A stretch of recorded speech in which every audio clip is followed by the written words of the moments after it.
A veces me gusta acercarme a las personas porque la vida se revela de maneras increíbles, para poder zambullirme y poder descubrir cosas verdaderamente extraordinarias. Soy Rafael Campaña y esto es Un Mundo Extraordinario.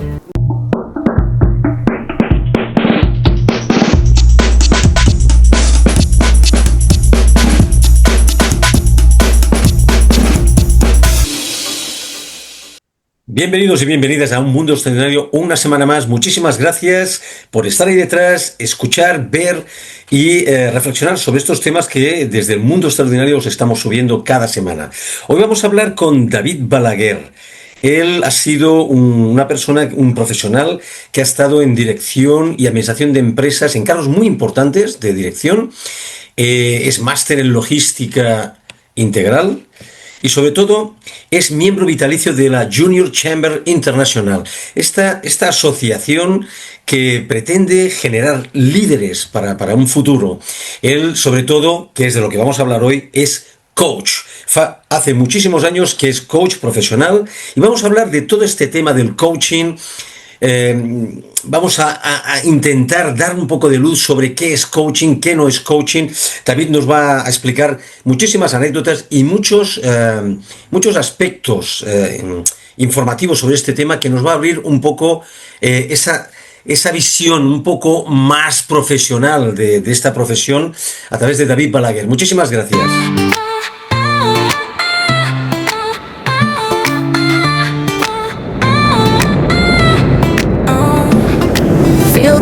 Don't stop, dance all night, never drop. Life is short, let's play. No regrets, just day by day. Sunshine bright, let's go. Rhythm takes us in flow. Friends around, no fear. Every moment make it clear. Live it up, don't hold back. Party on, no need to pack. Laugh and sing under the moon. Good vibes will come real soon.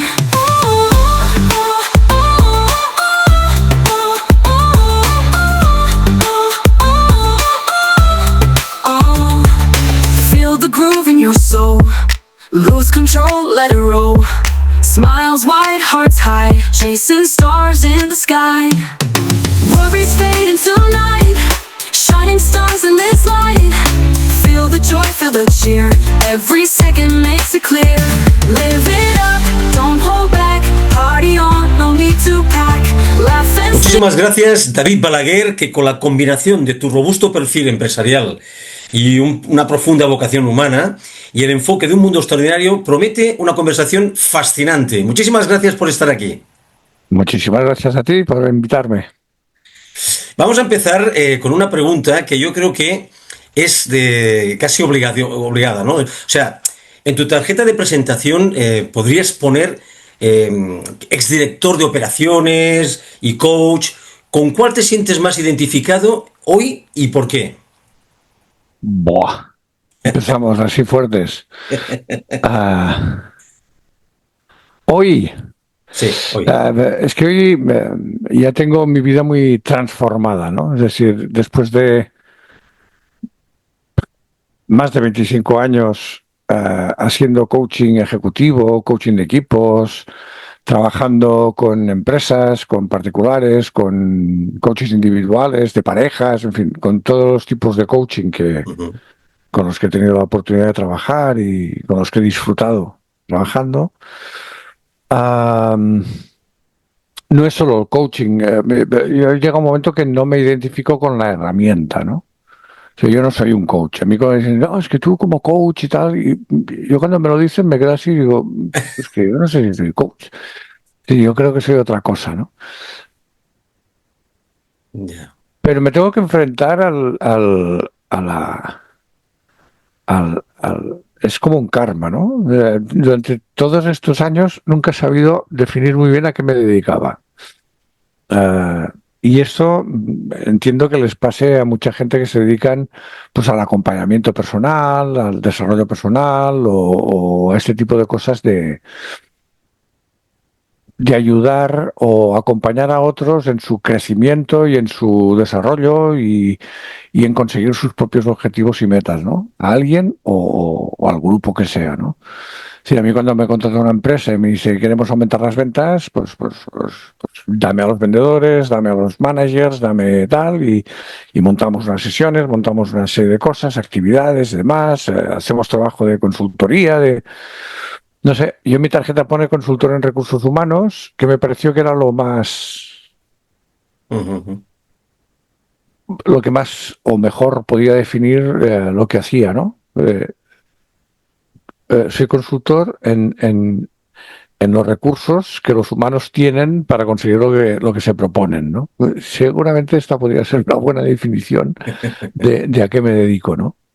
Ya. Fruto de diferentes clases de servicio que he dado a lo largo de estos años, ¿no? Consultoría, he hecho mucha selección de personal, con lo cual he hecho muchísimas entrevistas.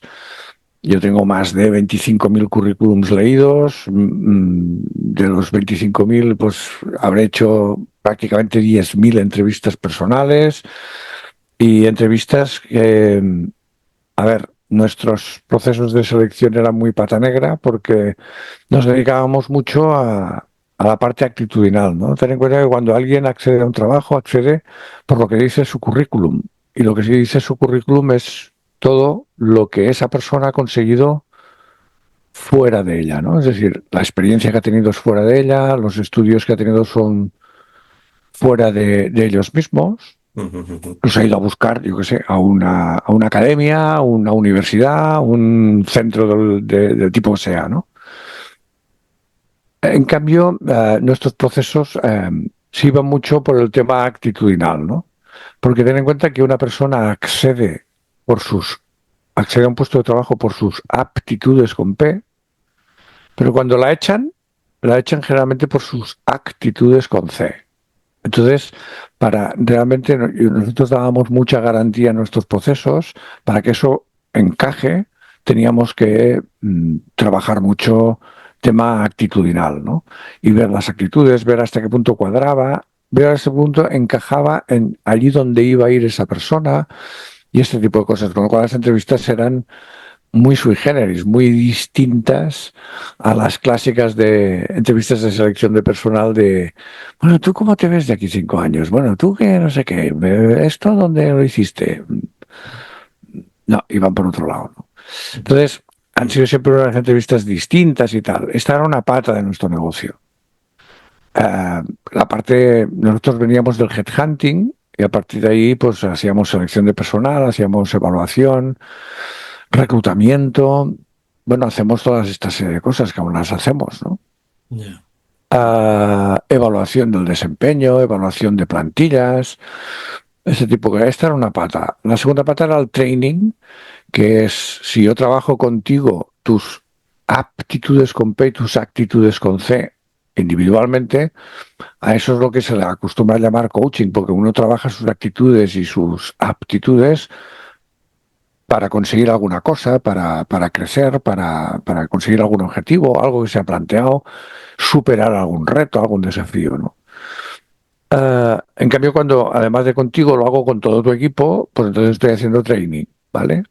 Que hay que diferenciarlo de la formación, porque la formación es transmitir información y el training es conseguir la transformación, que esa información es como bajamos esa información al suelo, es decir, cómo la aplicamos luego, ¿no?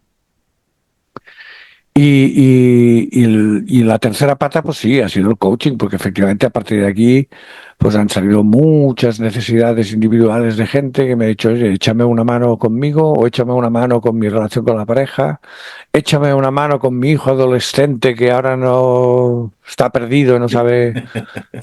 Digo, bueno, pues que se acostumbre porque perdidos lo estamos el resto de nuestra vida cuando somos adultos, ¿no? Y ya está, y va un poco por ahí. David, muy interesante lo que estás comentando.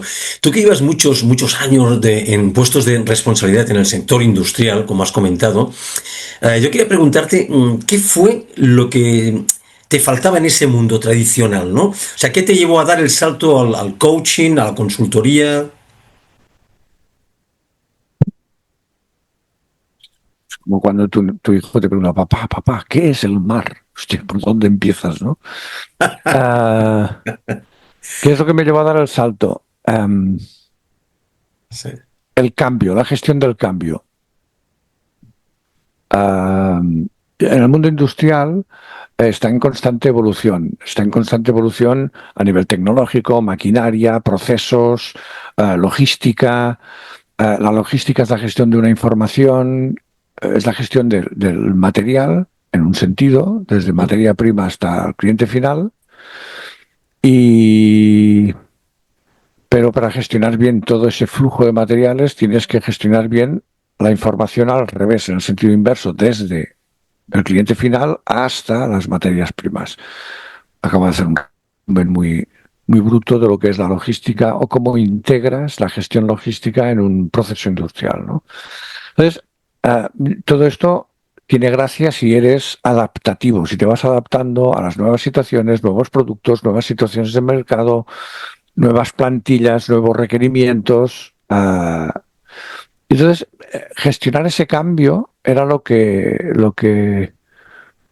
me empezó a interesar, ¿no? Del mundo de las ventas, qué es lo que hace que la gente tome decisiones, por qué toma una decisión y no otra, cuáles son las claves de la toma de decisiones. Entonces te das cuenta que la clave de la toma de decisiones tiene que ver mucho con cómo gestionamos nuestra propia actitud, cómo gestionamos nuestros propios cambios. Entonces a partir de ahí fue cuando me empecé a interesar en eso, ¿no? Paralelamente, yo en el año 93 empecé a dar cursos para ejecutivos de gestión del tiempo. Y entonces me di cuenta que no bastaba con transmitirles esa información, sino que tenía que conseguir gestionar esa transformación, ¿no? No solamente tienes que decir a alguien qué debe hacer, cómo debe hacerlo, sino que además tienes que conseguir que quiera hacerlo. Y ese querer hacerlo es una parte más actitudinal, más motivacional, etcétera, etcétera. Y no es cuestión de salir. Cuando la gente dice motivacional, se imagina a estos grandes gurús que van por un escenario con una platea llena de gente y van saltando y van diciendo, ánimo, sé que se puede y todas estas cosas, ¿no? Motivacional viene motivación de motivos para la acción, ¿no? Y eso cuando yo trabajo contigo, por ejemplo, a solas, pues tengo que tocar esas claves, ¿no? O que tú aprendas a tocarte esas claves para que esos motivos realmente te lleven a la acción y que la acción sea con una intención positiva, ¿no? Es decir, que realmente eso produzca resultados, ¿no? Entonces, entre la gestión de las decisiones, la gestión del cambio y de esa toma de decisiones y tal, rascando a partir de ahí, pues descubrí que como todas las decisiones son emocionales, es decir, el acto, ese instante en el que uno toma la decisión es 100% emocional, porque sea lo que sea la decisión que tomamos, de entre las opciones que tenemos, acabamos cogiendo de entre todas las opciones la que más nos gusta. Y eso del gusto no tiene nada de racional. Es emocional 100%, ¿no? Tú todo el proceso anterior puede ser todo lo racional que quieres. Incluso después de tomar la decisión puedes desarrollar todo un proceso racional para intentar justificar la barbaridad que acabas de hacer, porque muchas veces la decisión a ti te suena como barbaridad y por eso existe el remordimiento de compra que se dice en ventas, ¿no? Pero este remordimiento de compra no es nada más que el remordimiento de haber tomado una decisión, ¿no?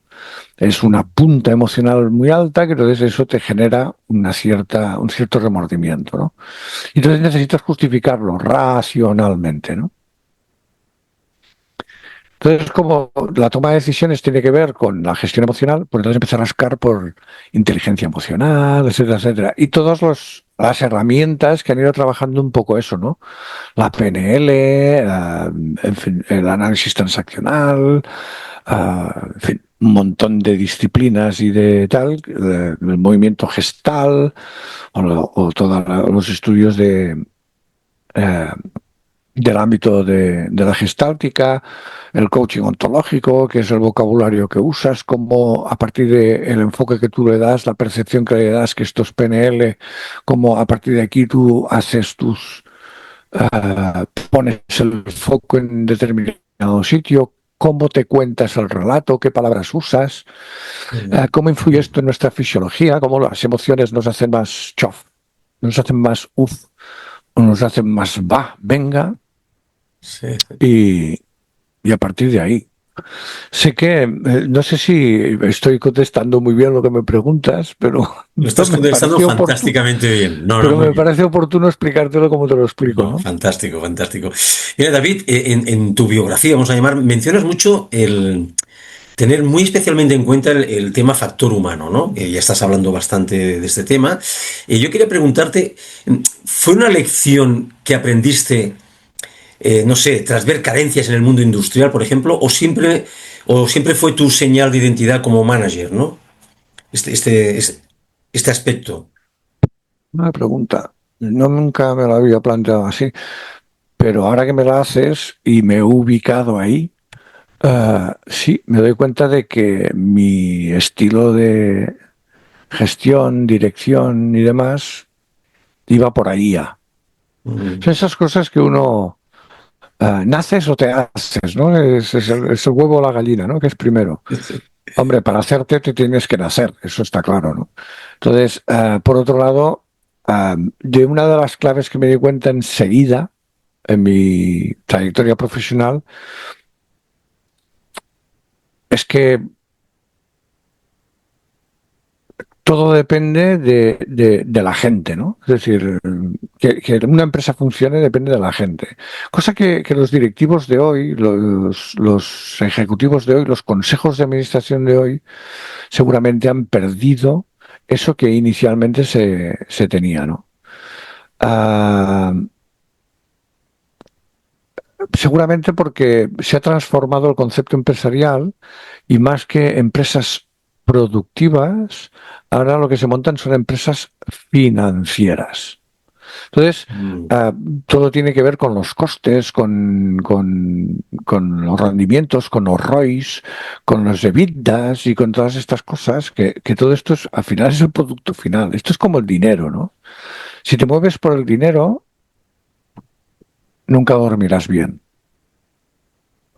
Si tú te mueves por hacer bien lo que te tienes y debes hacer, el dinero será la consecuencia final de hacer bien eso que tienes y que debes hacer.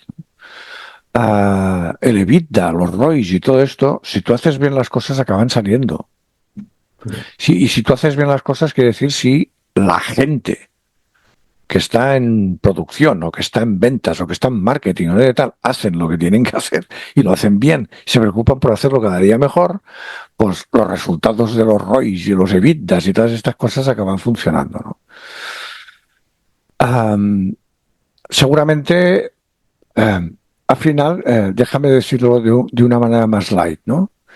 Tú puedes hacer cosas muy chulas y muy divertidas tú solo, pero son siempre mucho más chulas y mucho más divertidas si los haces con otra persona, ¿verdad? Pues esto, y para poderlo hacer con otras personas, uno necesita saber relacionarse bien y saber no solamente sumar, sino saber multiplicar, ¿no? Es decir, que tú y yo, uno más uno, seamos dos, tiene su gracia, pero que tú y yo seamos capaces, desde nuestra independencia cada uno de nosotros, que uno más uno sea mucho más que dos, eso es gracias a que tanto tú como yo nos demos cuenta de que yo puedo conseguir cosas, tú puedes conseguir cosas, juntos podemos conseguir cosas, pero sobre todo juntos podemos conseguir cosas que de ninguna otra manera podríamos conseguir. Y por eso el factor humano es tan importante. Wow, David. Mira, ahora que me has comentado esto del factor humano, ahora está muy de moda la inteligencia artificial y hay muchos temores, muchos temores, porque hay temores, es algo nuevo, realmente nuevo, a que la inteligencia artificial está sustituyendo algún tipo de profesiones, hay mucho miedo, que mucha gente se va a quedar en la calle. ¿Tú qué opinas al respecto? Porque, hablando de este tema del factor humano. Pues es un proceso de transformación. Volvemos a lo mismo, ¿no? Las circunstancias externas, todo va cambiando, todo ha ido cambiando. Si tú miras a lo largo de la historia de la humanidad, coño, cuando se inventó la imprenta, pues había mucha gente que escribía, que hacía los libros a mano, que se hacían copias a mano y tal, y toda esa gente se quedó en la calle. Se quedó en la calle o supo reinventarse, supo.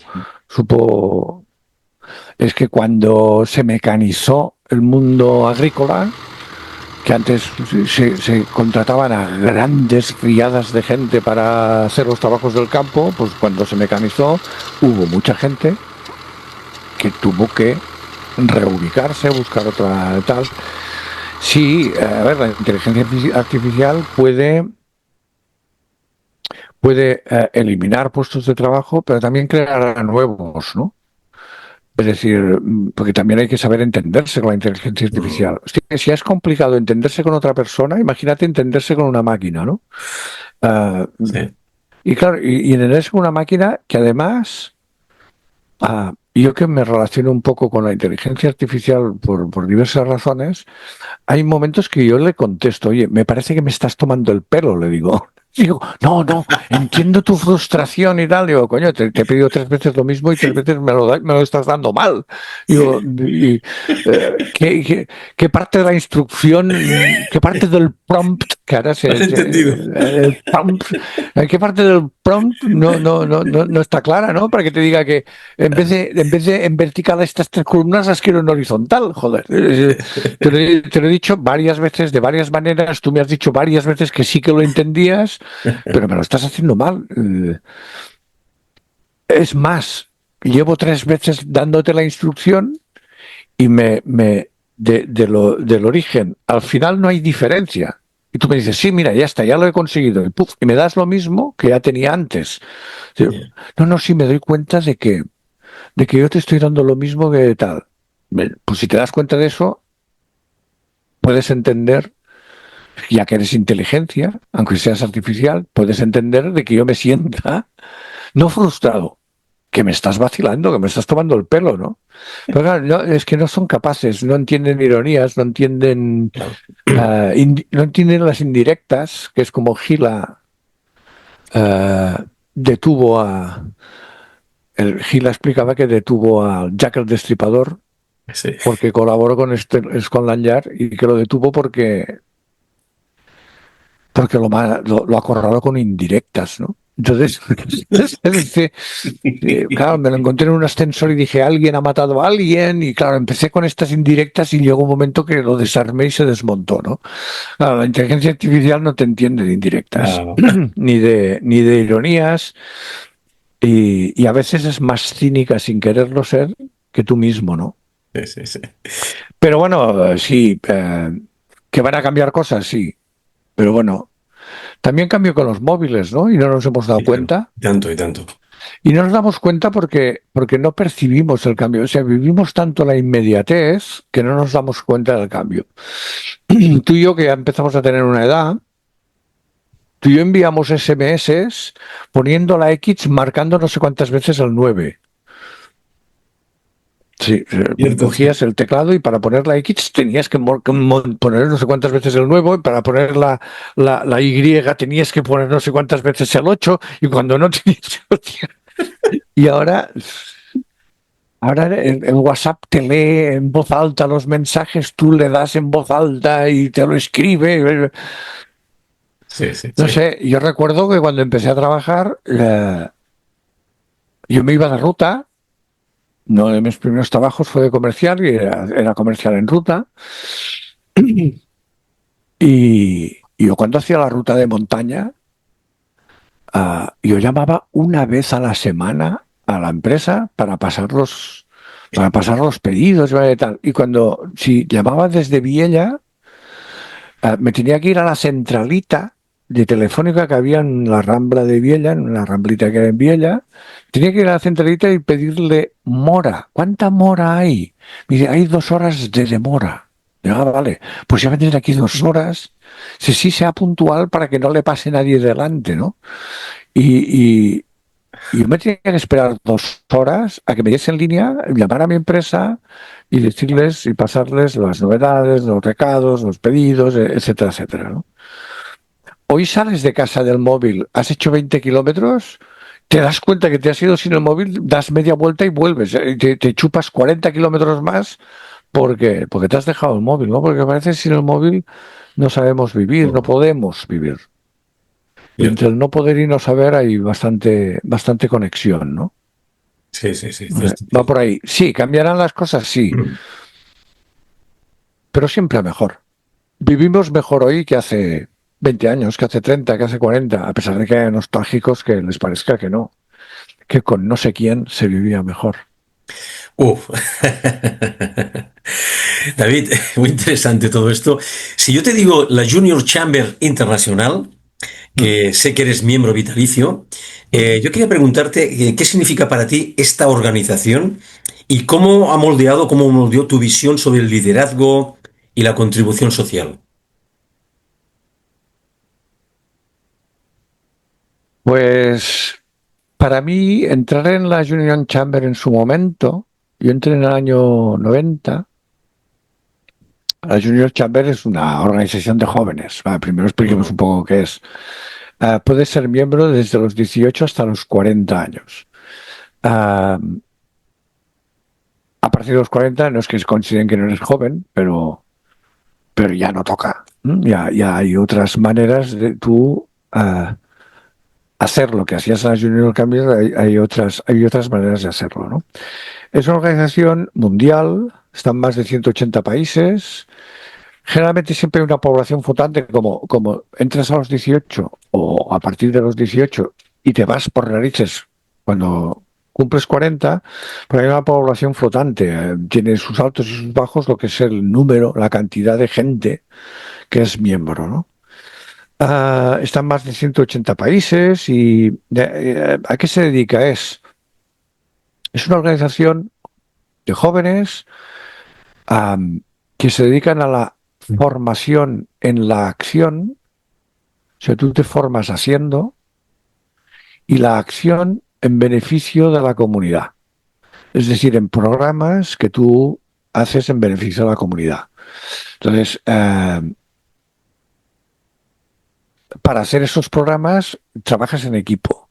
Entonces, hay 4 áreas fundamentales, que es la área de formación, que es donde hacemos cursos y donde intentamos que lo que necesitamos para luego hacer los programas de acción funcionen, pues necesitamos una cierta formación. ¿Y formación en qué? Liderazgo, en gestión de equipos, resolución de conflictos, gestión de proyectos, técnicas de comunicación personal, gestión del tiempo, gestión de procedimientos parlamentarios para la organización de nuestras reuniones, etcétera, ¿no? Entonces, esta es un área. La otra área es la área de organización, bueno, necesitamos ir creciendo, necesitamos irnos desarrollando como organización. La área de comunidad, que es quizá la que da sentido, que es la donde se engloban todos los programas que se hacen en beneficio de la comunidad.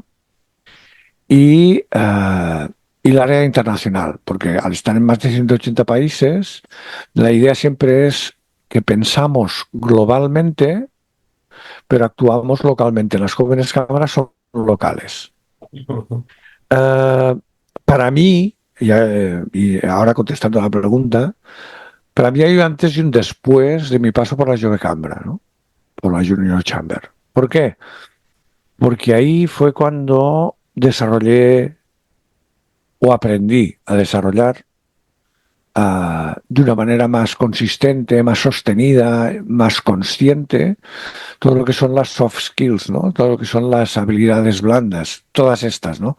Cómo te gestionas, cómo gestionas tu tiempo, cómo gestionas reuniones, cómo diriges equipos, cómo eres miembro de un equipo Esto es como ser amigo, ¿no? O sea, todo el mundo se preocupa de tener buenos amigos, pero poca gente se preocupa de ser buen amigo de sus amigos, ¿no? Ajá. Entonces, todo el mundo se preocupa mucho de que los demás trabajen bien en equipo, pero hasta qué punto tú eres un buen miembro de un equipo, ¿no? Entonces, para mí hay un antes y un después, porque yo en el año 93 me hice formador de la Junior Chamber y empecé con cursos de gestión del tiempo ahí. Por lo tanto, yo empecé ahí mi periplo de intentar conseguir transformación de la gente, ¿no? Y gracias a que desarrollé toda esa cantidad ingente de horas, yo llevaba más de 1000 horas dadas de formación cuando dejé de contarlas. Entonces me dediqué a dar cursos de formación para formadores, para esos cursos no darlos más, porque ya estaba hasta las narices de darlos, ¿no? Y con lo cual subes un peldaño más, ¿no? Porque una cosa es formar a alguien en gestión del tiempo o intentar transformar a alguien ayudarle a que él transforme su propia relación con el tiempo. Y saltas un peldaño más porque te vas a gente que tiene que ayudar a otros a que transformen su propia visión del tiempo y su propia autogestión y gestión de su agenda y de su tiempo, ¿no? Para mí hay un antes y un después. Eso me dio también la oportunidad de viajar por medio mundo, conocer a gente que pensaba muy parecido a mí y que a pesar de que uno era noruego, el otro coreano, el otro era hindú y el otro nigeriano, ¿no? Pero que todos teníamos la filosofía, el criterio de una organización que junto con los Rotary, los Lions y alguna más, son estas organizaciones americanas que se han implantado en todo el mundo, que tienen todas espíritus diferentes, criterios diferentes y objetivos y finalidades distintas, ¿no?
David, es magnífico todo lo que estás comentando, pero desgraciadamente hemos llegado casi al final de esta primera parte de la entrevista.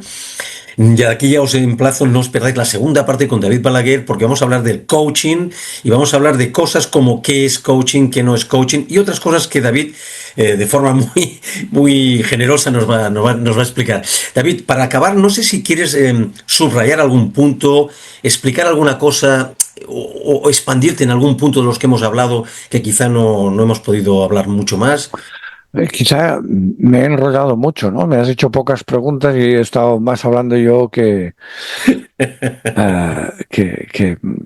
satisfacer todas las preguntas que a lo mejor tenías No, pero de eso se tal, trataba, ¿no? David, de eso se trataba, que tú te explicas. No, bien, pues esperemos a ver qué me preguntas en la segunda parte y ahí seguramente me extenderé con otras cosas. ¿Te parece bien? Me parece perfecto. Yo sí que quiero poner un poco en valor dos o tres cosas, has dicho muchas, pero dos o tres cosas, cuando has hablado del currículum, ¿no? Que son cosas que reflejan que has conseguido de forma externa, ¿no? Fuera de ellas y que se tenía muy en cuenta esa actitud, esa parte más individual, más interna, ¿no? A la hora de hacer la selección. Me ha parecido muy interesante. También has hablado del training, la diferencia entre el training, que era bajar esa información que tú has adquirido, ¿no? A base de cursos, de tal, y bajarla para aplicarla realmente, ¿no? Esto es muy interesante también. Y luego la última es el tema de la toma de decisiones, que siempre es emocional. A mí me ha parecido, y ha habido más, pero no tenemos más tiempo. Muchísimas gracias, David, por todo, muchísima suerte y nos vemos en la segunda parte. Hasta pronto. Hasta luego. Chasing stars in the sky.